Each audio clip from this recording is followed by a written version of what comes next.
Hello.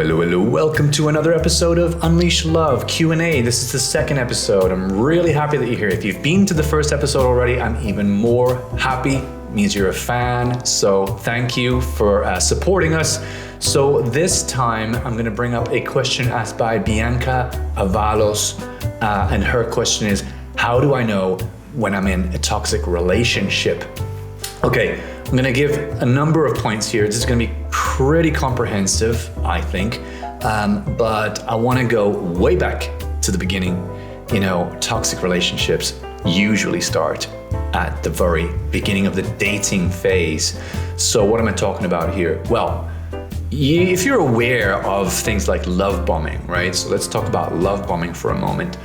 Love bombing is when someone showers you with attention, gifts, quality time, any of the love languages, right? Acts of service. So they're always there. They're always going for it.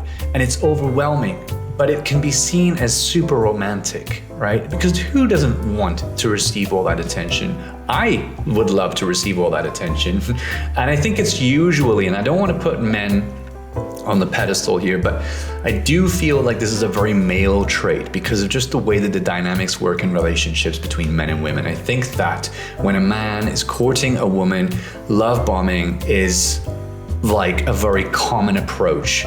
But there's different levels of it. Like, I mean, there's the narcissistic level, and then there's just the kind of like, I'm in love or I'm really into this woman and I want to make sure she knows it and I want the best possible chances to have a relationship. So it's not always, you know, unhealthy or toxic.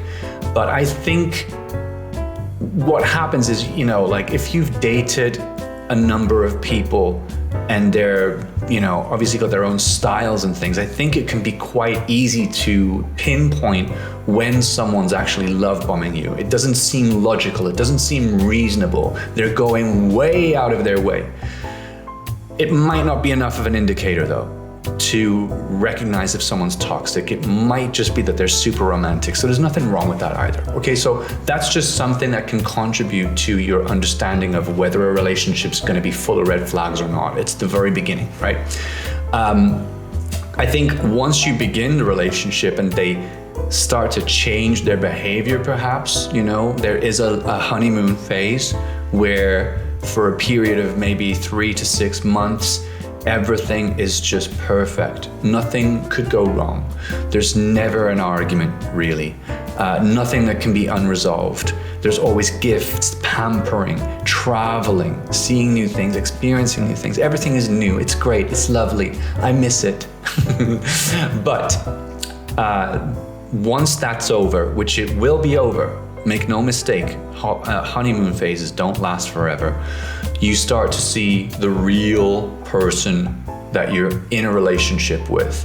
And that real person, if they are indeed a toxic person, they will start to show their true colors. There will be arguments, there will be miscommunication, there will be an unwillingness to resolve things. There may be behaviors that are quite simply unacceptable. There may be cheating, there may be, I'm going to talk about these things now, okay? So let's talk about mind games. Mind games are one of the worst things to experience in a relationship. No one wants to waste their time going back and forth over silly things that don't even need to exist in the first place. What am I talking about? Well, I'm talking about things like difficult to understand behavior. Maybe they're very interested one day, they're not interested the next day. Or maybe it's a moment-to-moment thing, which is even worse. You never know what they're thinking. You're always walking around on eggshells, perhaps. You don't want to upset them. Maybe they don't respond to your messages when they know that you're interested. You want to know what they're up to. I mean, again, like, let's just dive into that one specifically. I think that there's definitely a spectrum of this kind of responsiveness. Now, you don't want to be asking someone to respond to you immediately. That's also toxic behavior. Toxic behavior because you're so obsessed and you're so controlling. No one wants to be controlling in a relationship. So, but there is something called respect. There is something called appreciation and care and empathy. So you do need to talk and respond and communicate with your partner, and you should never really put up with someone who doesn't get back to you. So that's another one. Revenge, payback, those are mind games. Let's say you did something that upset your partner, and then they go and they do the same thing to you, or they go and do something worse. That's happened to me before, and it can be really damaging, and especially if you weren't even aware that you'd done something to hurt them. That's when it hurts the most, because you realize you're with someone who is willing to inflict pain because they know that you will. It's a malicious, it is on purpose. That's incredibly toxic. So if you're in a situation, or if you're doing that to someone, because obviously this isn't just about one of the people in the relationship, this is about both of you. If you're in a situation where you're doing that to each other, I think that's a pretty solid red flag there. How about being overly demanding? Let's go through the list here. Like I said before, when you're overly demanding, if it's not messages and communication, maybe it's that you have to be home at a certain time. Maybe you can't wear makeup, right? I've heard all of these before. Maybe you're not allowed to spend too much time with your friends. Maybe you're not even allowed to have friends. Those are super toxic, narcissistic red flags there. And unfortunately, a lot of people actually put up with them and actually accept those as just being someone who's got some problems but really loves them, so it's worth sticking around for. Not worth sticking around for. Obviously try and fix things. Obviously try and kind of establish what the problem is. But when it comes down to those situations where someone's stopping you from having friends, I don't really see much potential for improving that relationship. That's just my experience. How about failure to communicate or listen to each other? Like let's say you bring up a problem that you have with someone's behavior, or they do it to you, and there's like a reluctance to actually sit down and talk about things. Maybe there's violence, maybe there's shouting and screaming and kind of throwing dishes. That's the behavior of someone who will simply not take responsibility for their actions. And again, it could be you doing that, or it could be your partner doing that. But if that's happening, there's something deeper underlying that needs to be addressed with either your or their behaviors and their beliefs about themselves and their situation. It's not something that can be, you can't expect to one day get to have that opportunity with them just by chance. That's an underlying psychological issue that needs to be addressed. How about gaslighting? You might have heard of gaslighting. If you haven't, gaslighting is when you brush off someone else's concerns as ridiculous, or just they're just not existent. Maybe you say something like, but you always say these things, or you're overreacting, or it's just making the situation so small with the language that's used that it's no longer relevant, and you kind of trick the other person into thinking that maybe they are overreacting, or maybe they're overthinking things, when in reality what's really going on is that the person who's gaslighting knows that there's something happening that they can be held accountable for, and they're doing everything they can to get you to stop bringing it up. So gaslighting is a huge challenge in relationships when you're dealing with someone who simply cannot own up, or does not want to own up to the things that they've been doing.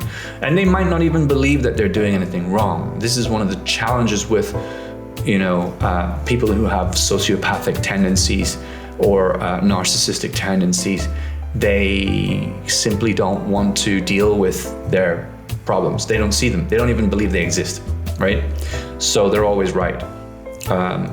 Emotional abuse is another thing to watch out for. Hard to notice when it's happening. because you might, if the chances are, if you're going through emotional abuse, you may be someone who's on the more agreeable end of the spectrum of human behavior. Disagreeable people are those who are incredibly stubborn and will not give any room for movement in their behavior when it comes to dealing with other people. But if you're very agreeable as a person, then you kind of go out of your way to make everyone else feel happy, so that you don't have to have conflict or disagreements, right? So being agreeable it can be good because you can make friends easily and you can really become quite a popular person, and people that, someone that people can confide in. But at the same time, it's a double-edged sword, because if you're too agreeable, people will walk all over you, right? They'll just take advantage of you. And I think the most agreeable people find themselves in situations like this where they have problems with their partners. So I would actually recommend, if you're interested in finding out whether you're on the more agreeable end of the spectrum or the disagreeable end, and also a number of other kind of very important indicators of human behavior, check out Dr. Jordan Peterson's Big 5 test. It's a personality test. You can find it at understandyourself.com. I will put the link in the video so that you've got direct access to that. The test is like $10.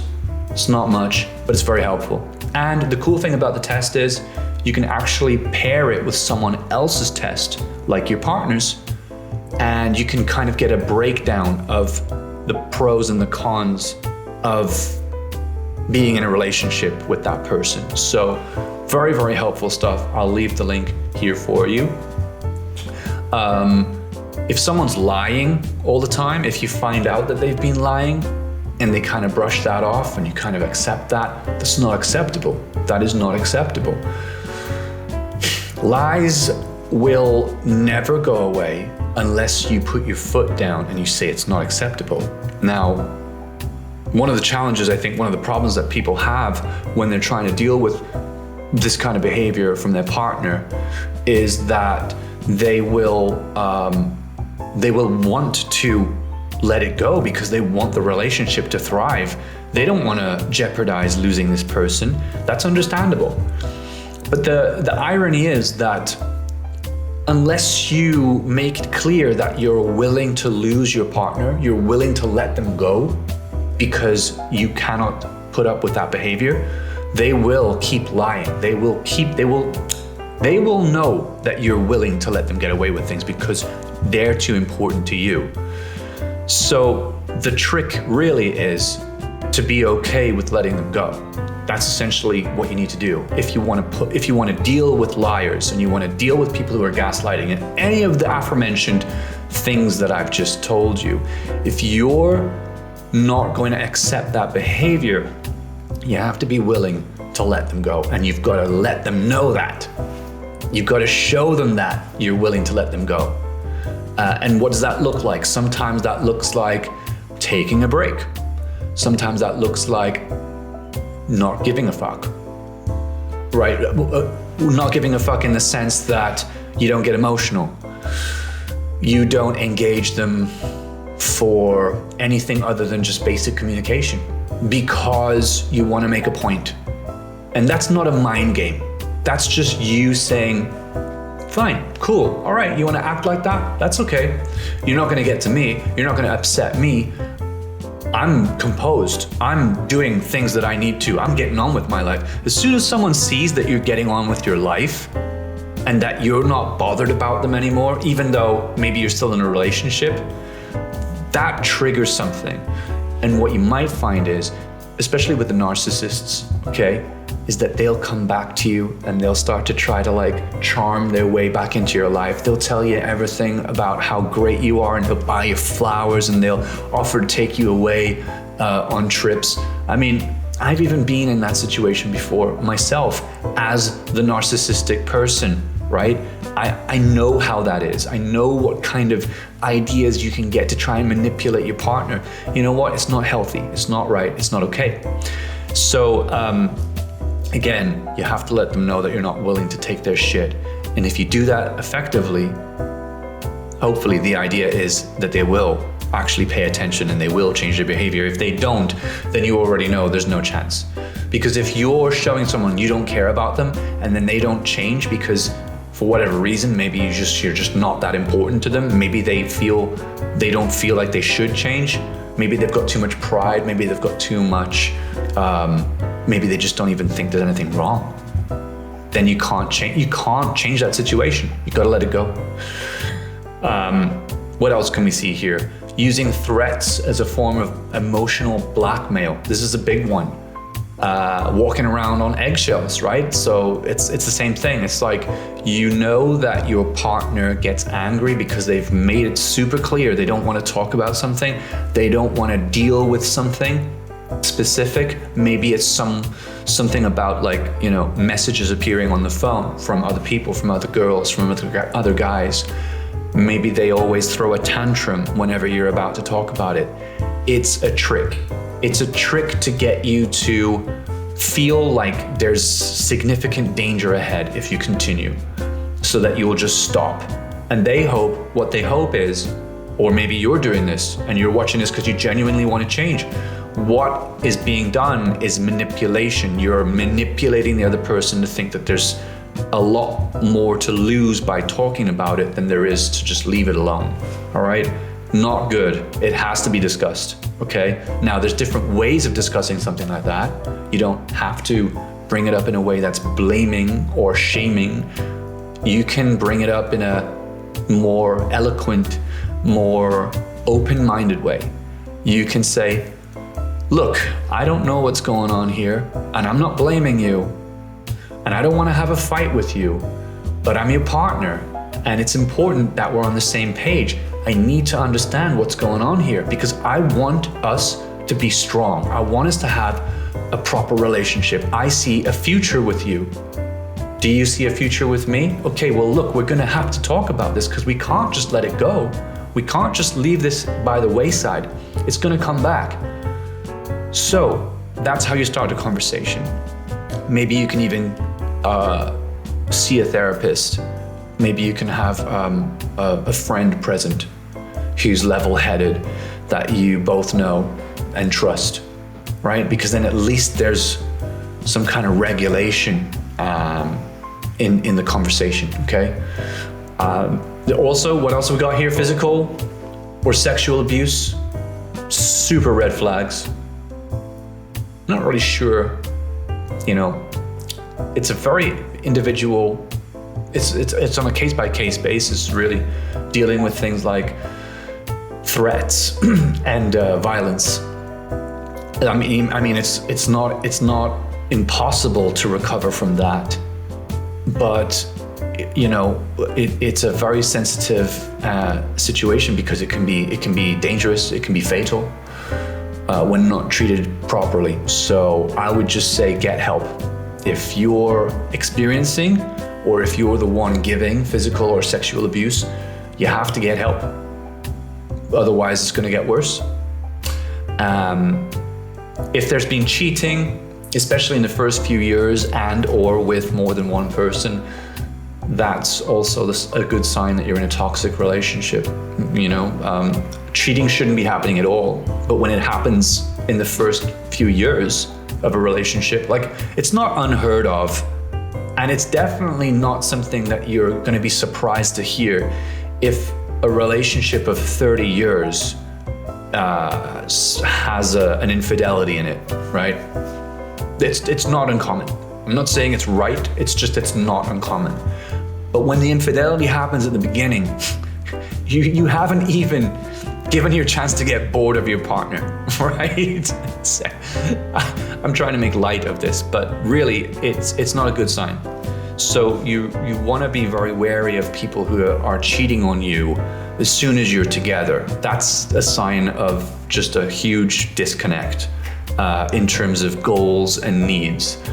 And if it's more than once, then yeah, you got a lot of work to do. You have to put your foot down.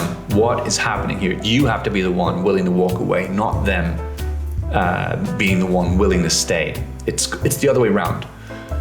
Okay. And lastly, I guess hiding things, being secretive, not using their phone around you at certain situations, being kind of very sensitive about their phone and their devices. That's a red flag. You don't want to be letting that get out of control. There's probably something going on. It could even just be porn. It could be, being ashamed of watching porn when you're in a relationship with them and they could simply go to you to have sex. That's possible. It could be flirting with other people, is very likely.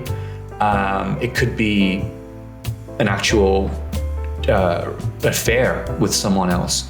So you have to kind of, I think, get comfortable with being open about your use of the phone and the devices with each other, because today it's just so easy, right? It's so easy to kind of get away with having your own bubble of social interaction that your partner will never know about, probably. You can go to countless places online to talk to people now, these days, with all the social platforms and all of the porn platforms and the dating platforms.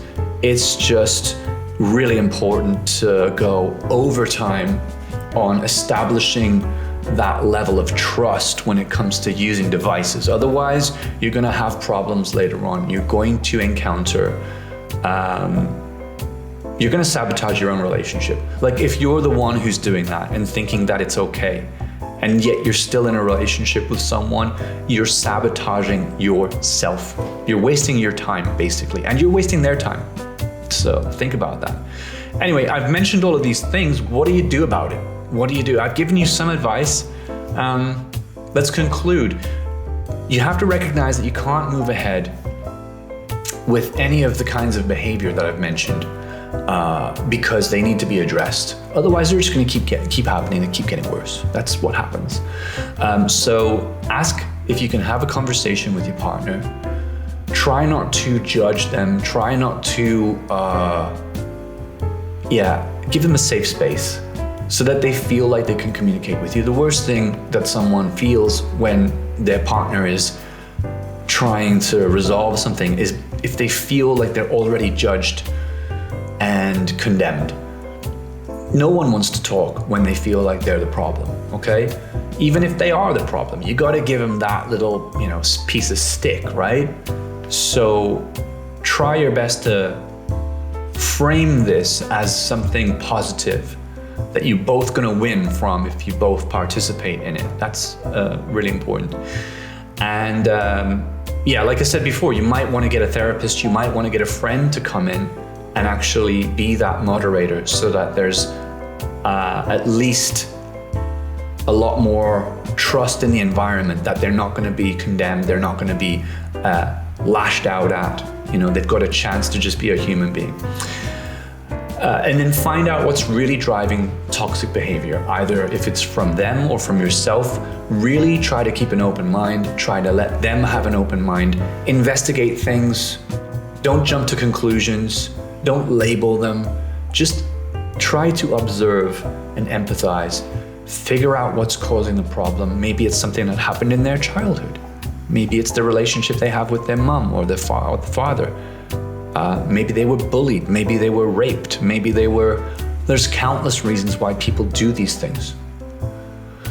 So find out what it is, and it might take a while, but you gotta find out what it is. It's up to you whether it's that important. If it's just a short relationship and you just got into it because you were like, there's nothing else to do, maybe it's not worth going through all the counseling with that person. I don't know.